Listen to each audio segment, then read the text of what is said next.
अगर मैं आपसे पूछूं कि दुनिया का सबसे ज्यादा यूज किया जाने वाला मेटल कौन सा है, अगर आपको लग रहा है ये एल्यूमिनियम है तो आप गलत हो। इसका आंसर है आयरन। आयरन वही मेटल है जिससे आप स्टील बनाते हो, और स्टील एक ऐसा अलॉय है जो कि हर जगह यूज होता है, तो ऑटोमेटिकली आयरन सबसे ज्यादा यूज किया जाने वाला मेटल है। लेकिन आपको जानकर खुशी होगी कि एल्यूमिनियम इस रैंक में सेकेंड नंबर पर है। एल्यूमिनियम को एक वंडर मेटल कहा जाता है और इसके कई सारे कारण भी हैं। ये हल्का होता है और काफी स्टर्डी होता है, तो इसलिए इंजीनियर्स जो कि स्पेस शटल्स बना रहे हैं, कार्स बना रहे हैं या इलेक्ट्रिकल अप्लायंसेस बनाते हैं, उनके लिए एक बहुत अच्छी चॉइस रहता है। पर इस समय एल्यूमिनियम की शॉर्टेज चल रही है। ये आज तक हमने शॉर्टेज का तो नाम सुना ही नहीं था, वो भी एल्यूमिनियम की। तो एल्यूमिनियम की शॉर्टेज कैसे हुई? तो नमस्कार दोस्तों, मैं हूं गौरव और इस वीडियो में हम जानने वाले हैं एल्यूमिनियम शॉर्टेज की पूरी कहानी। तो चलिए वीडियो स्टार्ट करते हैं। फरवरी 2020 में एल्यूमिनियम का प्राइस था $3,250 पर टन। अगर हम इसे इंडियन रुपए में कन्वर्ट करें तो करीब करीब 2.5 लाख रुपए पर टन ये एल्यूमिनियम का प्राइस था।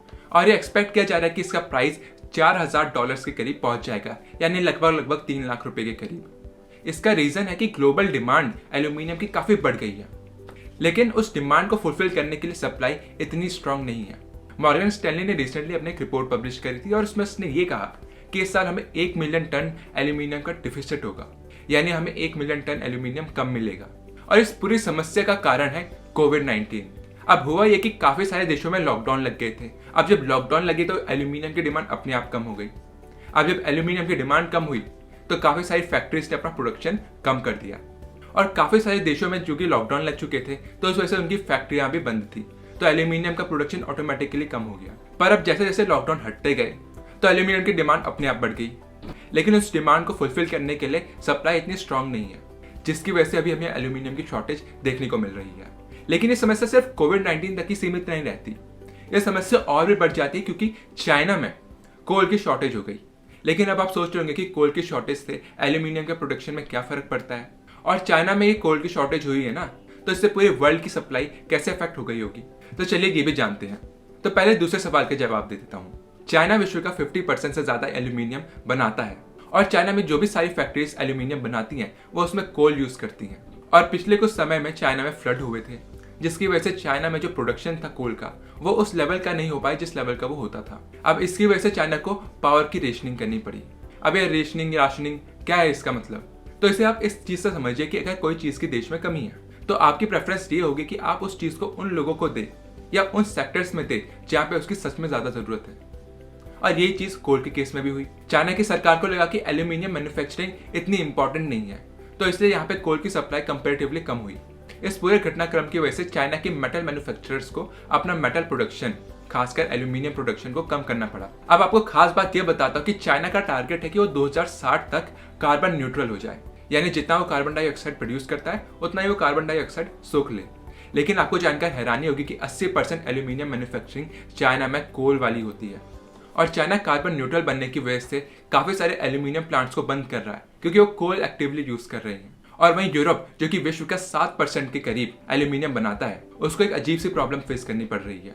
वो है रशिया यूक्रेन वॉर की वजह से गैस के प्राइसेस का बढ़ जाना। अब जब मैं गैस कहता हूं तो इसका मतलब है नेचुरल गैस। अब गैस और पेट्रोलियम के प्राइसेस बढ़ने की वजह से ऑटोमेटिकली एल्यूमिनियम का प्रोडक्शन कम हुआ है और इसके प्राइसेस भी बढ़ गए हैं। अब ऐसा इसलिए हुआ है क्योंकि पेट्रोलियम और नेचुरल गैस से काफी सारी कंपनियां बिजली बनाती हैं, और प्राइमरी एल्यूमिनियम स्मेल्टर्स की 37% कॉस्ट इलेक्ट्रिसिटी होती है, तो इस वजह से ऑटोमेटिकली एल्यूमिनियम का प्राइस बढ़ गया है।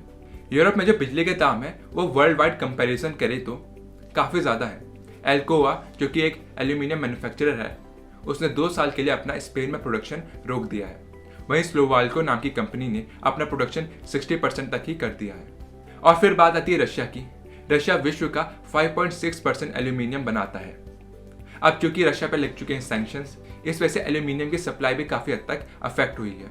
और रशिया में चूंकि सैंक्शंस लग चुके हैं तो इस वजह से वो बॉक्साइट, जो कि एक कोर एलिमेंट होता है जिससे एल्यूमिनियम बनता है, वो इंपोर्ट नहीं कर पा रहे हैं, और वो प्राइमरीली यही गिनी से इंपोर्ट करते थे। अब चूंकि सैंक्शंस लग चुके हैं तो गिनी से इंपोर्ट नहीं कर पा रहे हैं, इस वजह से उनका प्रोडक्शन भी कम हो गया है।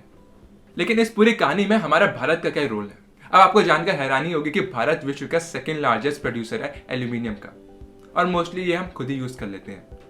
लेकिन अब ये एक अपॉर्चुनिटी है कि हम इस समय काफी सारा एल्यूमिनियम प्रोड्यूस कर सकते हैं, क्योंकि एल्यूमिनियम की डिमांड आने वाले समय में रोबस्ट रहने वाली है, काफ़ी बढ़िया डिमांड रहने वाली है, क्योंकि लोगों को कार्स, प्लेन्स, इलेक्ट्रिक अप्लायंसेस की ज़रूरत होने वाली है। और ये माना जा रहा है कि अगले 5 सालों में एल्यूमिनियम का प्राइस $8,000 पर टन हो सकता है।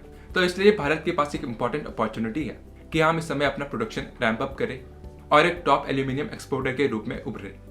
लेकिन अब तो ये भविष्य बताएगा कि ये चीज़ कैसे होती है और क्या हमारे देश के एल्यूमिनियम मैन्युफैक्चर कंपनीज करती हैं। तब तक के लिए मैं आपसे विदा लेता हूँ।